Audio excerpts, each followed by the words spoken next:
A writer once told me that most of us just have 3 topics that we continually revisit. Even when we think we are writing about new topics, we are really deep down revisiting one of these 3 topics that is important to us.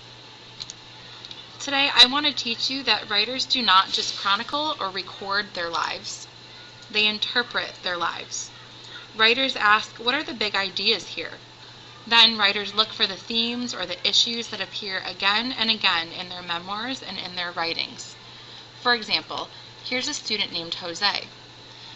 Jose went through his writing workshop journal and he realized that he kept coming back to the same topic, whether he was writing about a new pair of shoes that he wanted, or how much money he needed for his lunch, or a trip that he wanted to take. This student named Jose realized that he was constantly writing about money.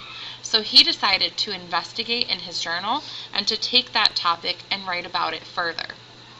So he wrote, "Money shortages. I think about money a lot. Sometimes I worry if we have enough to pay the bills. I start to feel bad that my parents are getting me stuff that's less important than paying bills. Whenever my dad comes home, one of the very first things he says is, 'Did we get that check today?' And my mom always says, 'No.' It gets me worried and makes me feel that we need more money. Whenever I ask my mom if we do need more money, she always says that we don't. But I have a feeling that she's just saying that so I won't have to be worried anymore." So Jose didn't just write a list of all the things he wanted with money. He took that big idea and he realized, I'm writing about something much more important here. I have a theme. I have a worry about money. I'm going to take a look at my writing now. So I'm going to look at the memoir that I've already written, and I'm going to annotate it or take some notes as I dig through it and I look for some big themes in it. So when I was 18 years old, I thought I was going to be a music teacher. I grew up playing piano and singing.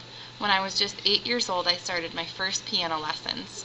I kept playing as I grew older and realized that I was improving. Not only was I getting better, but I realized I really liked what I was doing. I decided that I wanted to spend the rest of my life being involved with music. When I turned 18 years old, it was time to start thinking about college. Since I wanted to be involved in music, I thought I should find a college with a music program. I picked out 3 schools and auditioned at all 3. These paragraphs to me are about my passion. So the big idea here isn't just that I play piano or that I started playing piano when I was 8. These paragraphs here are about my passion. So I'm going to highlight them and I'm going to add a comment. You can see the comment box over here, and I'm going to write my passion, music. So this is my way of annotating the text. Now I'll keep reading. This is when something horrible happened to me. I went to 3 auditions and was turned down at all 3 auditions. I thought my life was over. I went back to school the next week. During my part of the day, I got to spend 1 class period at Clayton Ave Elementary School in Vestal. Each day, I worked in a 5th grade class with a teacher named Mrs. McKnight. I'll never forget her. I didn't teach these students music. I taught them reading, writing, math, and many other subjects. When I went back into this classroom, things felt different. Music wasn't on my mind anymore. With the help of Mrs. McKnight, I realized that it wasn't music that I really loved. I actually loved working with students. The subject didn't matter. I just wanted to teach. So these 2 sections are actually a little bit different in my mind. I'm looking here and I've kind of listed something that happened to me, but as I look through this section again, talking about being turned down by all 3 auditions, I'm realizing that this one is kind of about disappointment. So if I were to go in and elaborate on this section, it's not about how I was turned down from school, it's about how I had a disappointment in my life and I had to work to move on. So as I get to these final 2 paragraphs here, talking about what I did next, it can't just be a list of the steps that I took after I was turned down from music school. I need to do some work with this. So I'm going to add a comment here because this part was about persevering and moving on.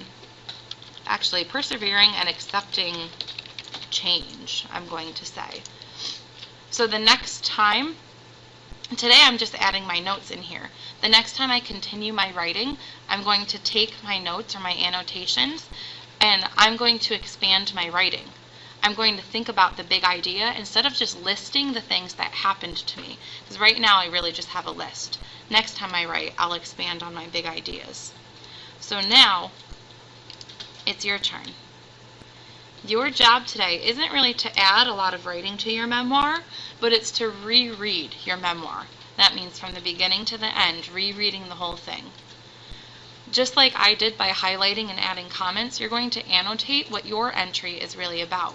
I discovered mine wasn't just a list of what happens to me, but it was about disappointment, it was about change, and it was about overcoming that change or that challenge.